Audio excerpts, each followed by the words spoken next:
Mostra tua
Olá pessoal, boa noite.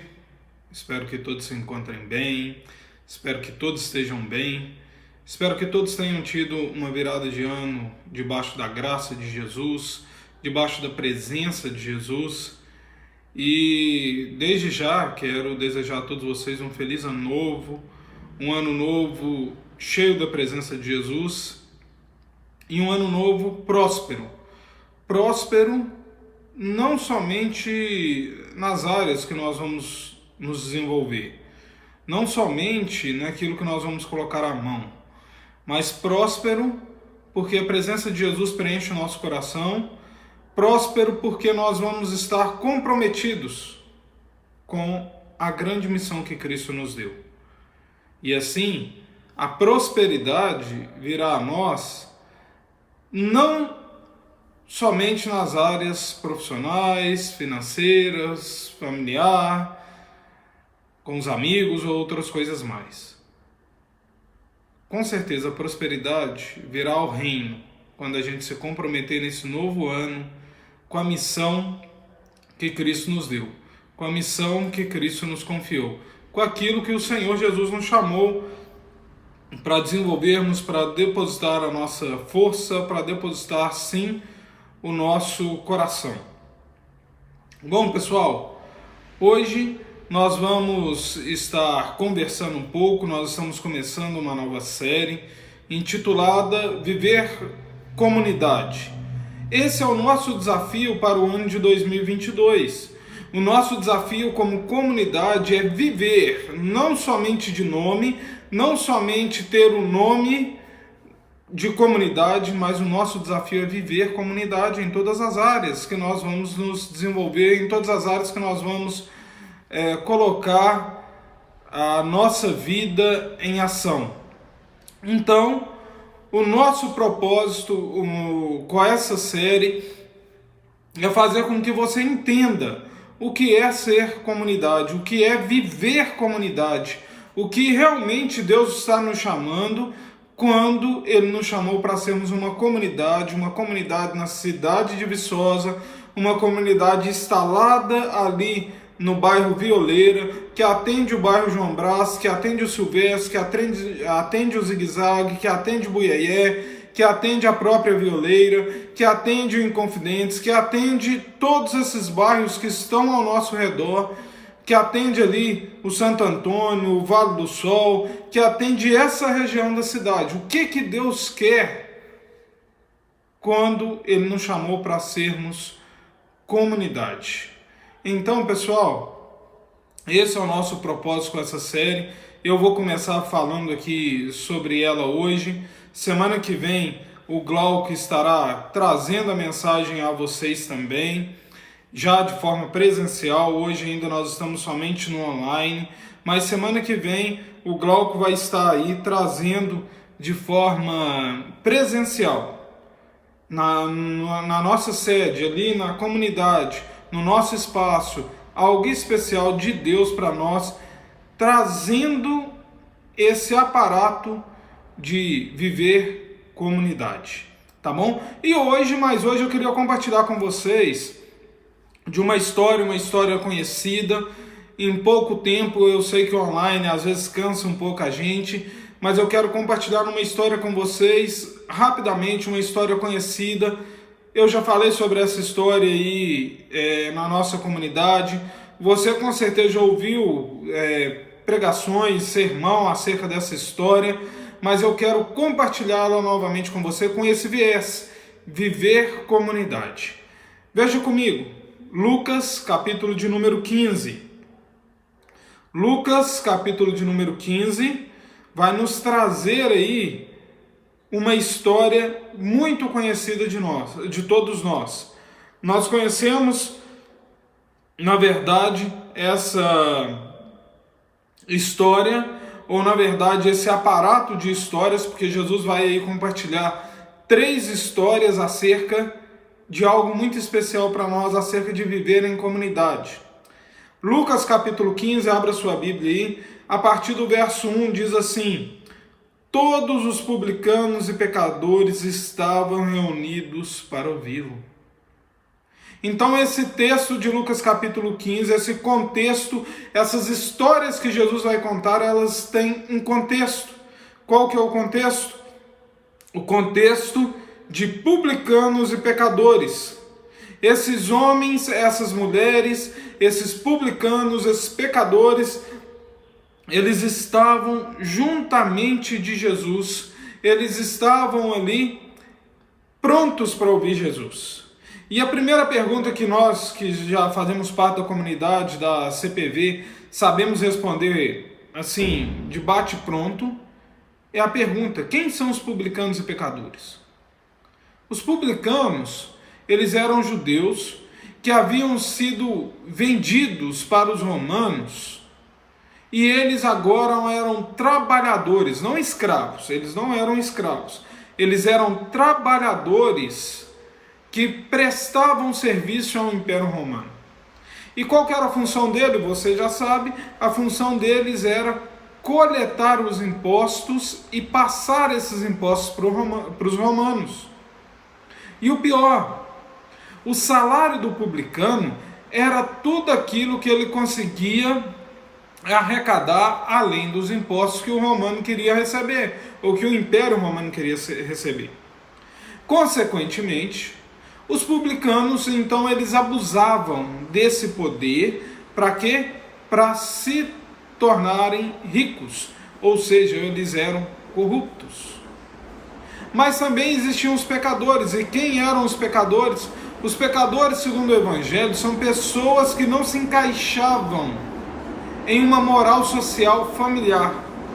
Por exemplo, eram prostitutas, pessoas com desvios de conduta sexual, eram pessoas mentirosas, eram pessoas que estavam, que tinham pessoas que haviam traído, por exemplo, sua esposa, pessoas que haviam largado a sua esposa, prostitutas, homossexuais, tudo isso estava ali sentado ao redor da mesa com Jesus. Jesus estava sentado à mesa de Natal, podemos dizer assim, ou à mesa de Réveillon, com essas pessoas. Pense comigo. Então talvez você olhe essa cena e diga assim: ok, normal, eu também sentaria com essas pessoas. Mas pense comigo essa cena. Pense nessa cena na visão de um homem religioso. Seria mais ou menos assim: Jesus estaria à mesa com um estrupador, por exemplo. Jesus estaria à mesa, por exemplo, com aquele rapaz que entrou dentro do ônibus há um tempo atrás aí em Viçosa e assassinou o menino de 16 anos que estava dentro do ônibus.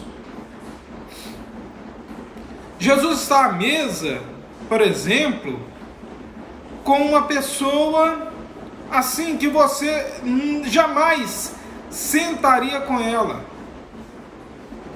Jesus estaria com o político mais corrupto?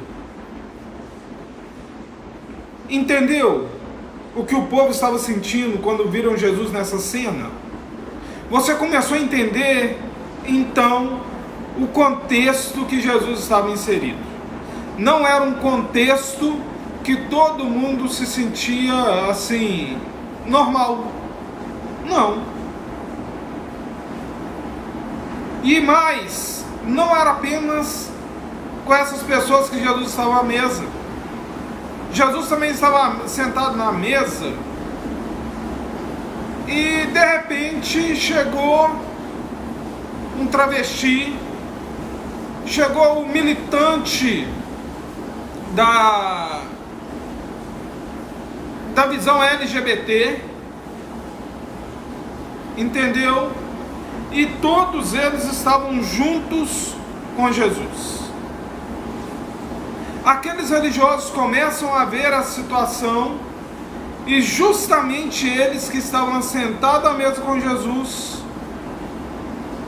e exatamente esse Jesus está ali comendo com essas pessoas. Os religiosos começam a ver isso e começam a repudiar, começam a dizer: quem é esse Jesus? Começam a dizer que esse Jesus não é esse Deus que ele fala. E esses publicanos e pecadores se reúnem única e exclusivamente para ouvir Jesus. Em contrapartida, os fariseus e os mestres da lei, quem eram? Esses eram os religiosos da época, os que se achavam acima da lei, os que se achavam bons, os que se achavam melhores do que todos. Eram aqueles que, por causa da sua vida religiosa, eles achavam que Deus os amava mais do que os outros. Às vezes eles nem falavam acerca disso, mas eles se achavam, no fundo do coração deles, eles se achavam melhor que todos. Eles eram aqueles que eram mais antigos na igreja, que seus pais eram tradicionais de igreja, eles davam dízimo todos os dias, eles estavam presentes na igreja todo domingo. Não que isso não seja importante, o problema é o que estava no coração deles. Eles achavam que porque eles davam dízimo, eles achavam porque eles iam na igreja todo domingo, eles achavam porque eles liam a Bíblia todo dia, eles achavam que porque eles liam todos os dias a Bíblia, ou oravam todos os dias, sabe o que eles achavam? Eles achavam que eles eram melhores que todo mundo. E tanto eu quanto você sabemos que isso não é verdade. Então, pessoal, esse contexto, compreender esse contexto vai ser essencial para a gente entender o que é viver comunidade. Porque dentro da igreja também nós temos esses dois tipos de pessoas. Não na CPV, né? Porque a CPV é uma igreja especial, uma igreja diferente.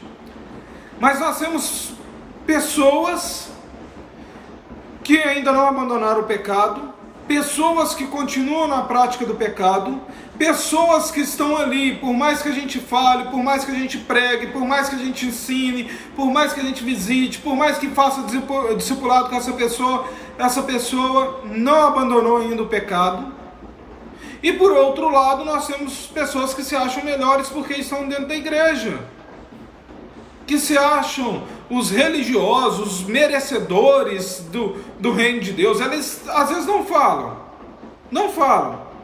mas eles vivem assim, como se eles fossem os melhores, como se Deus fosse olhar para eles e falar: porque você vai na igreja todo domingo, porque você lê a Bíblia todo domingo, eu vou te salvar. Mentira, pessoas também são enganadas. E nós, como comunidade, precisamos aprender a tratar com esses dois tipos de grupos, com esses dois tipos de pessoas. Mas veja, Lucas capítulo 15, verso 3, diz que então, com esse público todo, com essa plateia toda, Jesus começou a contar uma parábola. Ou Jesus começou a contar 3 parábolas, para ser mais preciso. Jesus começou a contar uma parábola, e a primeira parábola era de um homem que tinha 100 ovelhas, ele perdeu uma ovelha, esse homem então vai, deixa as suas outras ovelhas, suas 99, ele sai em busca dessa ovelha perdida, ele vai atrás, ele sai numa jornada atrás dessa ovelha, e ele encontra essa ovelha, e quando ele encontra essa ovelha, ele coloca ela nas suas costas, ele carrega o peso, ele traz essa ovelha para junto do rebanho novamente, e então diz o texto que depois que ele fez tudo isso, ele mata uma outra ovelha, e faz uma festa, uma grande festa. E aí Jesus vem e conta uma segunda parábola logo em seguida. Uma parábola de uma mulher que possuía 10 dracmas, e dracmas era uma medida de dinheiro da época. Essa mulher tinha 10 dracmas e ela perdeu uma delas. E depois de procurar pela casa toda, revirar a casa toda, chamar as amigas para ajudar a recuperar essa dracma que estava perdida, ela encontra essa dracma, e aí o que ela faz? Ela faz um churrasco que custa as 9 outras dracmas. Tudo com qual propósito? Celebrar a dracma que estava perdida. Eu sei que talvez você esteja pensando assim: Salatiel, isso não tem lógica, né, Salatiel? Mas essas 3 parábolas, elas têm um propósito. Qual que é o propósito? O que Jesus está querendo ensinar? Jesus está querendo ensinar-nos a sermos pródigos. E pródigo quer dizer você dar excessivamente, você entregar as coisas de maneira excessiva. Ser pródigo não é só dar o dízimo. Ser pródigo é dar o dízimo e a oferta. Ser pródigo não é usar apenas 1 hora. Ser pródigo é usar 2, 3, 4 horas em serviço ao outro. Isso é ser pródigo. E essas 3 parábolas falam disso. Um homem que encontra uma ovelha perdida e excede em alegria. Uma mulher que acha uma dracma perdida e excede em alegria. E aí vem a última história. A história de um homem que possuía 2 filhos, e um deles se rebela e rompe com o pai. Esse filho passa anos longe da casa do pai, até que ele volta, e quando ele volta, o pai dá uma grande festa. Mata um boi, faz aquele churrasco de 1 semana e dá uma grande festa. Ok? Essas 3 parábolas tem alguém que possui algo, alguém que perde algo, e quando eles encontram o que foi perdido, eles fazem uma grande festa. Ok? As 3 parábolas estão nesse esquema. No entanto, a última parábola possui um elemento novo nessa história. Pois nessa história, no final dela, alguém fica revoltado com a celebração. Alguém fica indignado com a festa. Vamos dar uma olhada nessa última parábola? Vem comigo. Lucas capítulo 15, verso de número 11 em diante, diz o seguinte: E Jesus continuou: Um homem tinha 2 filhos. O mais novo disse ao seu pai: Pai, quero a minha parte da herança. Assim ele repartiu sua propriedade entre eles.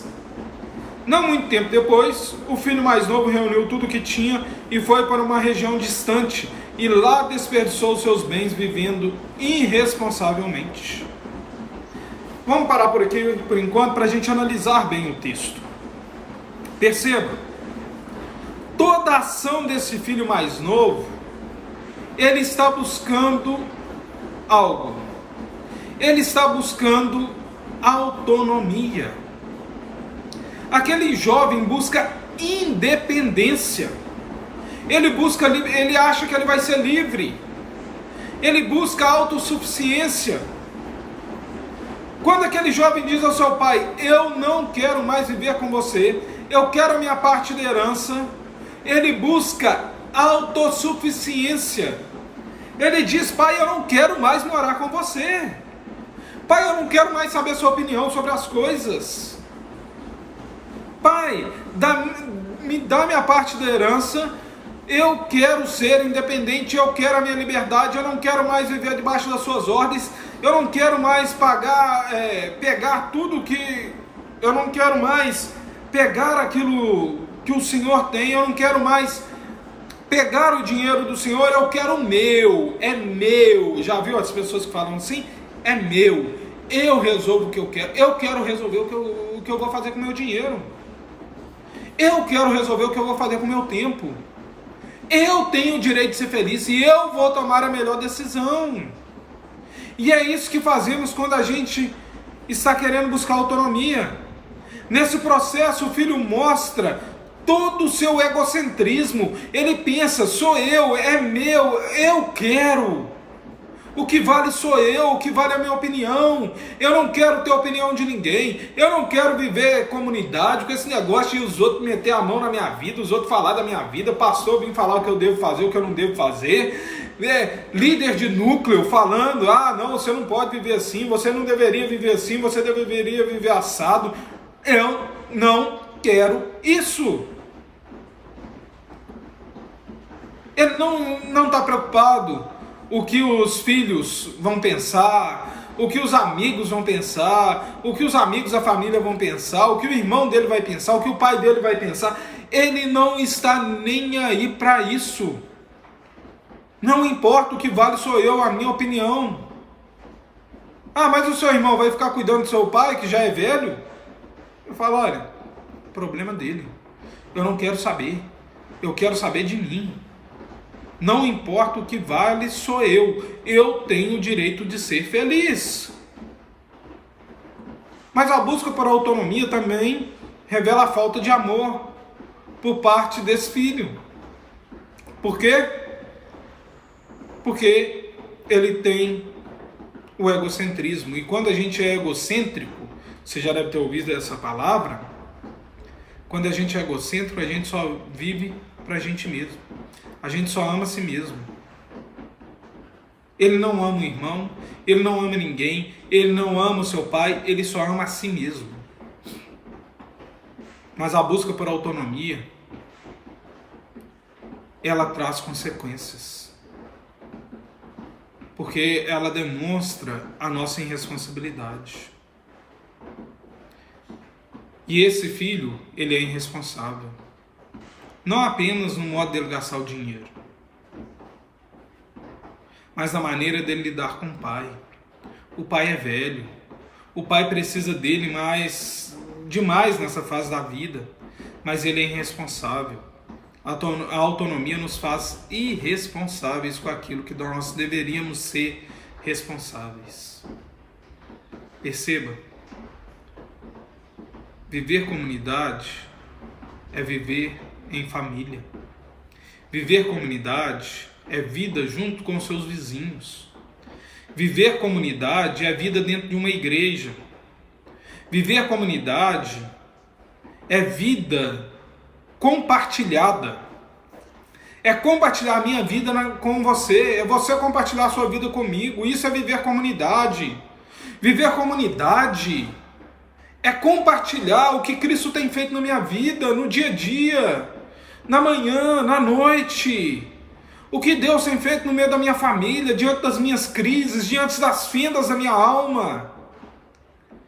Viver comunidade é um grande desafio, porque é você abrir a sua vida para o outro, é escancarar a sua vida para o outro.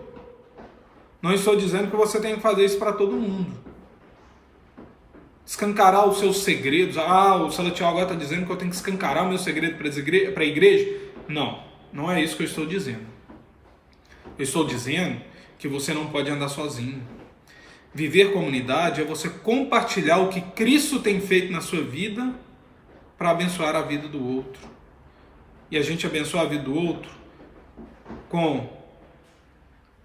mostrando o que Deus fez nas crises da nossa vida, mostrando o que Deus fez nos momentos bons da nossa vida, mostrando o que Cristo fez. Ou seja, guarde isso, guarde isso no seu coração. Viver comunidade é compartilhar o dia a dia com Cristo. Se você vive Cristo, você pode compartilhar Ele com outros. No meio do seu seio familiar, no meio da igreja, no meio dos seus amigos. Isso é ser comunidade. Isso é viver comunidade. E é um grande desafio para todos nós. E eu acredito, pessoal, que o grande desafio para vivermos comunidade é a nossa busca por autonomia. O que eu tenho acompanhado, pessoal, depois de 8 anos na frente da nossa comunidade, é que o nosso maior problema e o que mais nos impede de viver comunidade é o fato de muitos de nós estarmos vivendo uma vida autônoma. Infelizmente, muitas pessoas não vão à celebração comunitária porque eles querem viver sua vida autônoma. Eles pouco se importam o que Deus está falando, eles pouco se importam o que os outros estão pensando, eles se importam consigo mesmo. Eles não falam isso para eles. Eles não falam isso para todo mundo.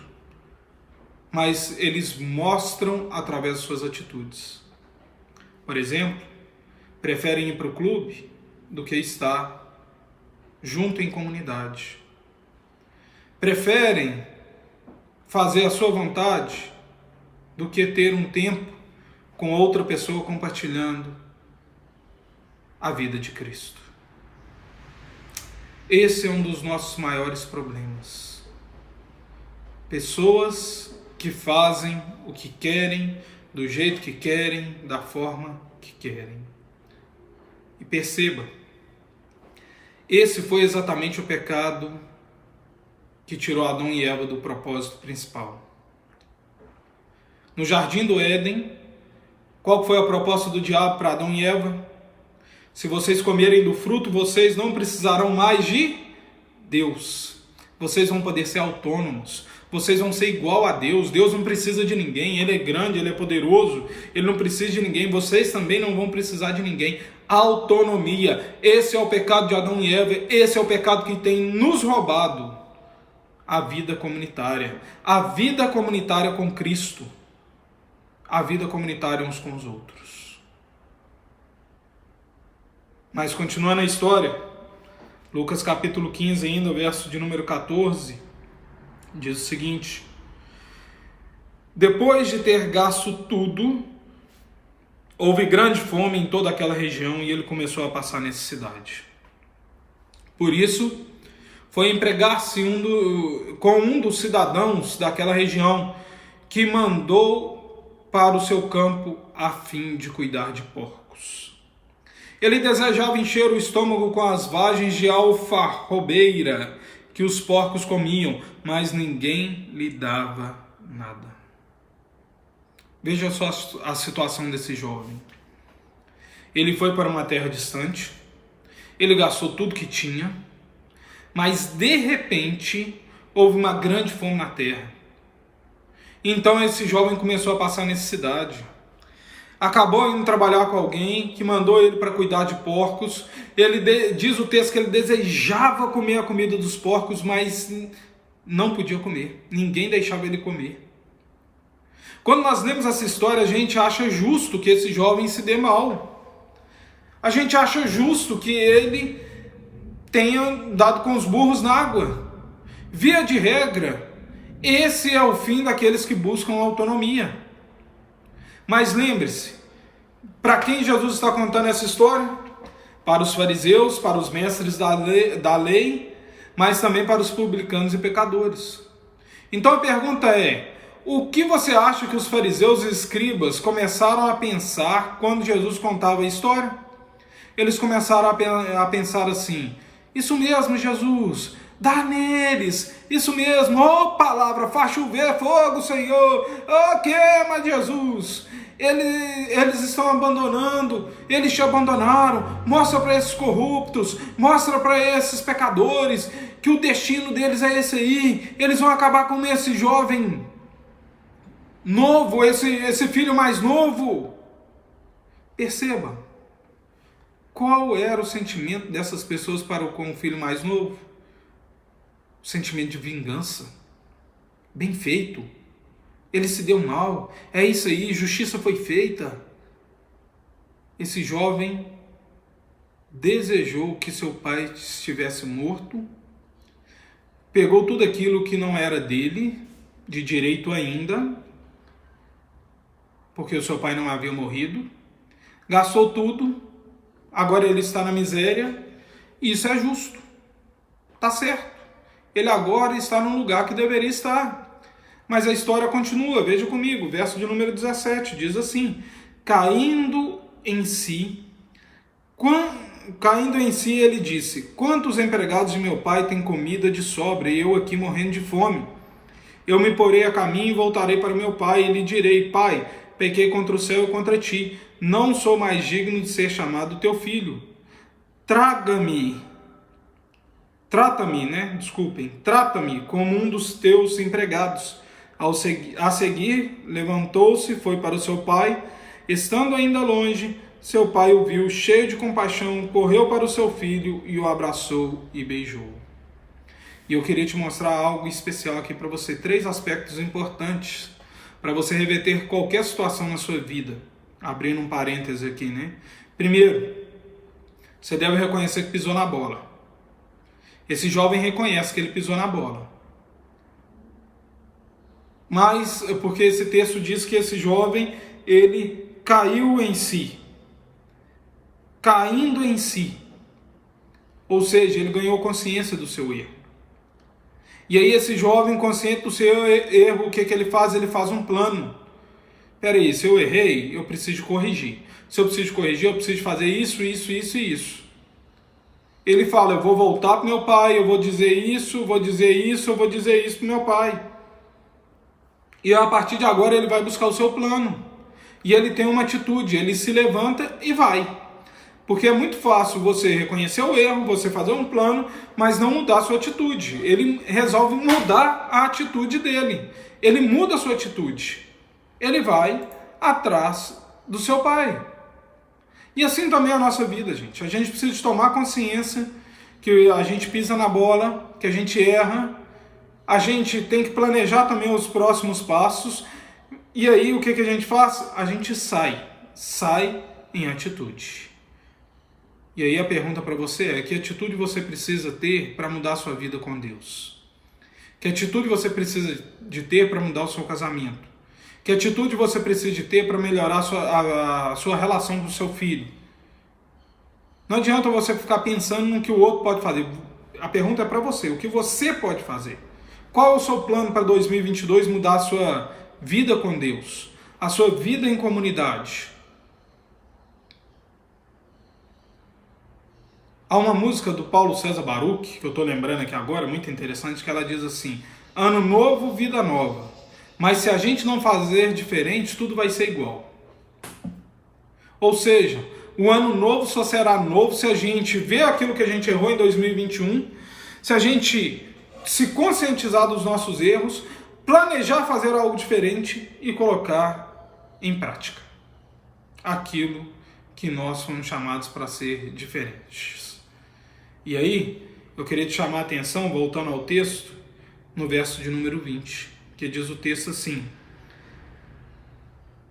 estando ainda longe, seu pai o viu e, cheio de compaixão, correu para o seu filho.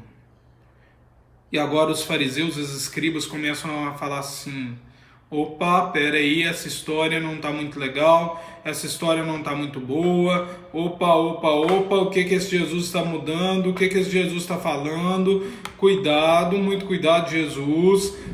Eles começam a achar meio complicado.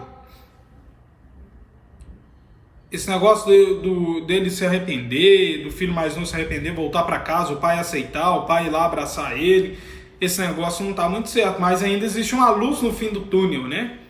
Eles falam assim: não, peraí, o pai vai aceitar ele como escravo.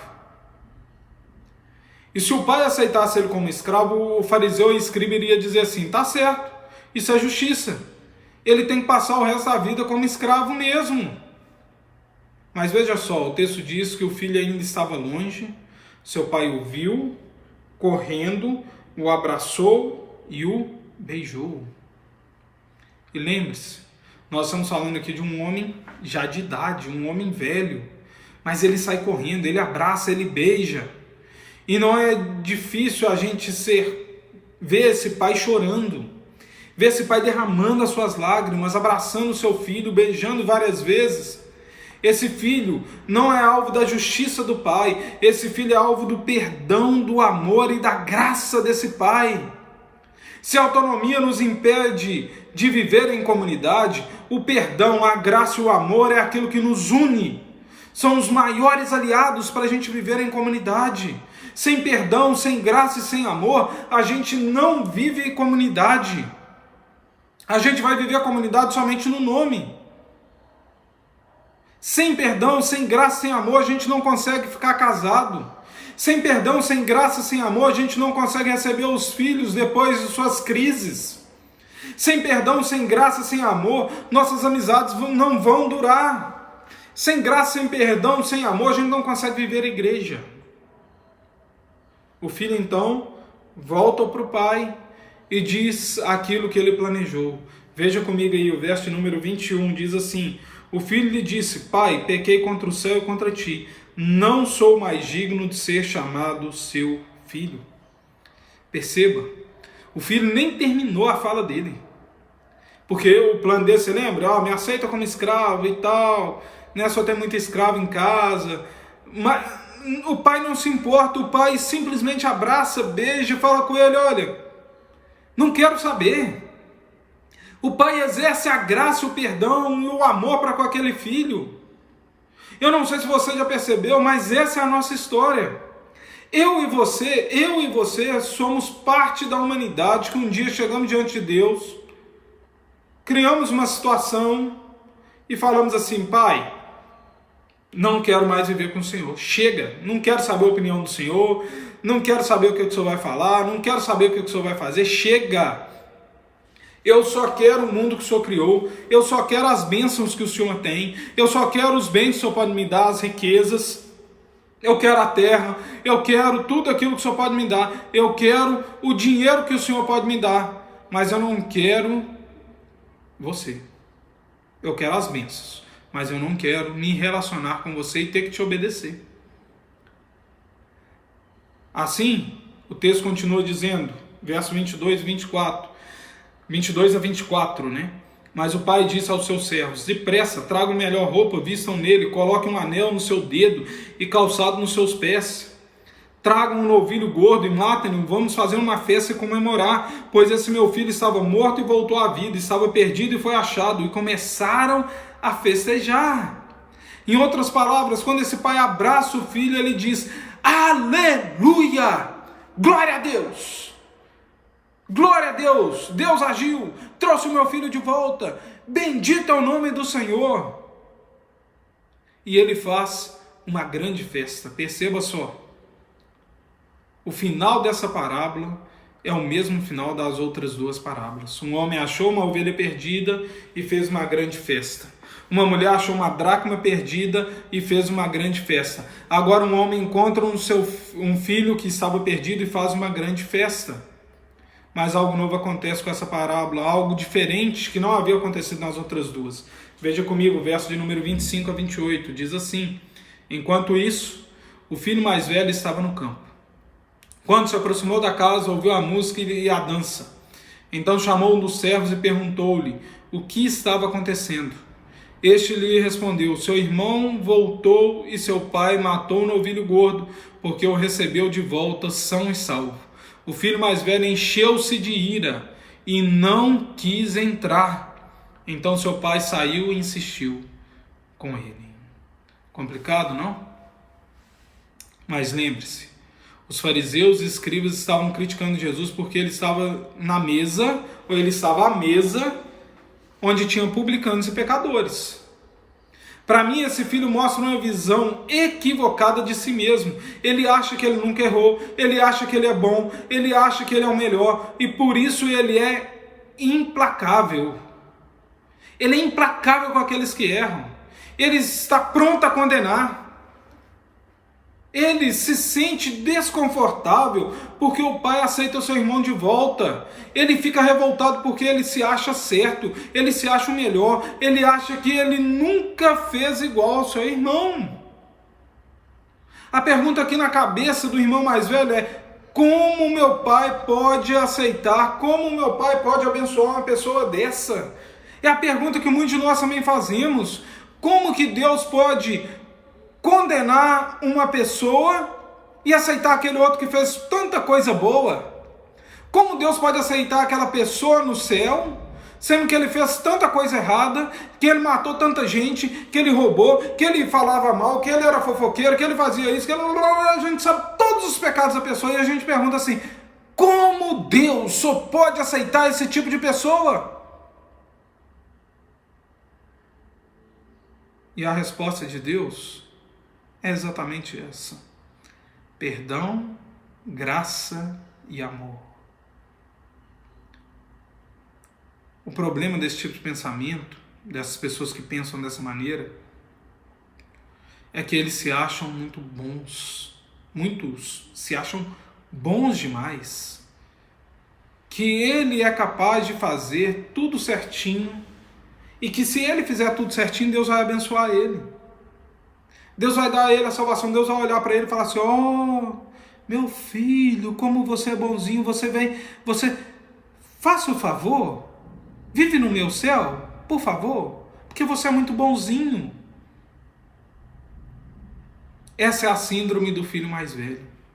Veja só, o verso de número 28 diz que o pai, vendo aquela situação, foi para o filho mais velho que estava cheio de ira, ele saiu e insistiu com ele. Interessante, o pai vai atrás desses dois filhos. O pai não vai só receber o filho mais novo, o pai vai atrás do filho mais velho. Ele ama os dois filhos. Ele ama os dois filhos. De um lado ele tem um filho que fez bobagem, um filho que pisou na bola, feio. Do outro lado ele tem um filho com um coração rancoroso. Ele tem um filho que se julga melhor. Ele tem um filho que se julga bom.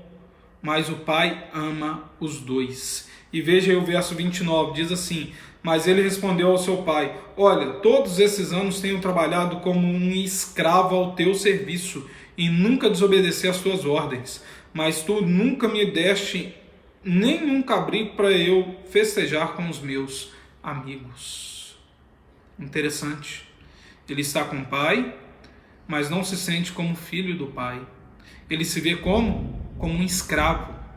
Ele faz o que faz não como resultado, não porque ele ama o pai dele. Ele faz porque ele se vê como um obrigado a fazer, como um escravo. O escravo fazia, tinha que fazer. Se ele não fizesse, ele apanhava. Se ele não fizesse, ele não recebia comida. É assim que esse jovem se vê, como escravo. Ele não se vê como filho. Ele faz porque ele é obrigado, porque sempre fez assim. Ele faz para chamar a atenção do seu pai. Ele faz para ver se o seu pai vai gostar mais dele. Ele se vê como escravo. Essa é a situação de vida desse jovem. Ele não tem intimidade com seu pai. Ele trabalha para o pai. Ele faz para o pai. Mas ele não conhece o seu pai. Ele não vive o seu pai. E aí, o verso de número 30 diz assim: mas quando volta para casa esse seu filho, que esbanjou os teus bens com as prostitutas, mata-os um novilho gordo para ele? E aqui uma dúvida. Será que esse filho mais velho está indignado porque o pai dele nunca deu um novilho para ele fazer o churrasco? Ou ele está indignado porque ele nunca teve coragem de fazer o que o filho mais jovem fez?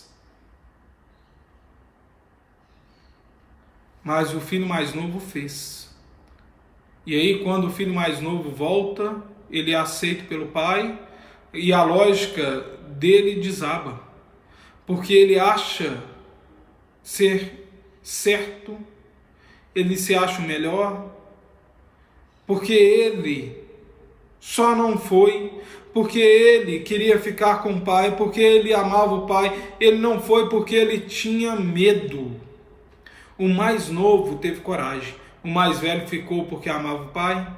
Sinceramente, eu acho que não. Ele ficou porque ele tinha medo. Medo do que o pai poderia fazer. Veja só, esse pai não tem somente um filho perdido. Ele tem os dois filhos perdidos. Ele tem os dois filhos que estão perdidos. Assim, lembre-se de quem está ouvindo Jesus. Os escribas e os fariseus, publicanos e pecadores. A pergunta agora é: quem os fariseus e mestres da lei tinham em mente enquanto Jesus descrevia essa história? Eu acho que eles começaram a perguntar: será que esse Jesus está dizendo que nós somos os filhos mais velhos? Ou mais velho, né? E qual o sentimento deles para com Jesus? O sentimento é de raiva. Eles começam a perseguir Jesus. Mas veja como o pai insiste com o filho mais velho. Verso 31, mesmo ele com raiva. Verso 31 e 32, disse o pai: meu filho, você está sempre comigo. Tudo o que eu tenho é seu. Mas nós tínhamos que comemorar, alegrar-nos, porque seu irmão estava morto e voltou à vida. Estava perdido e foi achado. Ou seja, a graça, o perdão, o amor do pai é para com o filho que se foi, o filho mais novo. Mas, por outro lado, essa mesma graça, amor do pai é para com o filho mais velho que estava dentro de casa. Estava dentro de casa com o corpo presente. mas não tinha um relacionamento com seu pai. Via o pai todo dia, mas não tinha intimidade com o pai. Então, o que nós podemos concluir? Os dois precisam voltar para o pai. Ambos precisam aprender a viver com o pai. Assim, eu concluo com 3 perguntas para você. Será que o seu desejo de autonomia tem levado você a viver uma comunidade com o pai? Será que o seu desejo por autonomia não tem te afastado da vida comunitária, da vida de viver comunidade? Segunda pergunta para você. O seu anseio por justiça tem feito você julgar as outras pessoas e desprezar a graça de Deus? Muito cuidado. Talvez você está tomando o papel de juiz, o papel de Deus, e julgando quem deve ser aceito e quem não deve ser aceito. Cuidado. Muito cuidado. Isso é perigoso. E terceiro, quem é você no dia de hoje? Quem é você? Quem foi você no ano de 2021? O filho mais velho ou o filho mais novo? Talvez esteja na hora, esteja no momento de você abrir o seu coração, de você colocar o seu coração nas mãos do Senhor e de você voltar para o Senhor e voltar para o convívio da comunidade. Talvez você precise também ser impactado por esse amor do Pai, para que esse ano de 2022 seja diferente. Feche seus olhos. Recline a sua cabeça agora nos braços do Pai. Se sinta abraçado pelo Pai. Você não precisa de falar nada agora. Eu vou colocar uma música aqui. Queria que você prestasse atenção nessa música e deixe que o Pai te abrace. Ele quer fazer algo novo na sua vida. E depois dessa música, eu quero orar por você. Rei do meu coração, seja o monte que percorro, a fonte que eu bebo, és minha canção. Rei do meu coração, seja o meu esconderijo, refúgio que preciso, és minha canção. Tu és bom, bom, tu és bom, bom.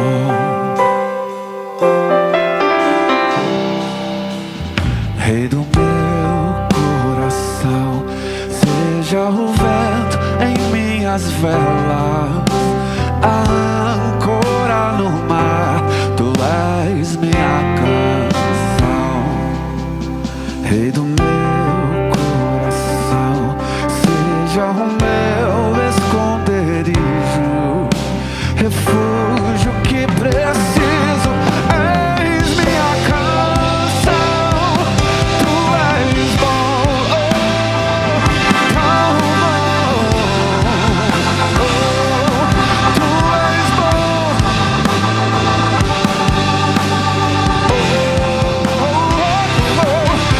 és bom.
Pai, graças te damos porque um ano se finalizou.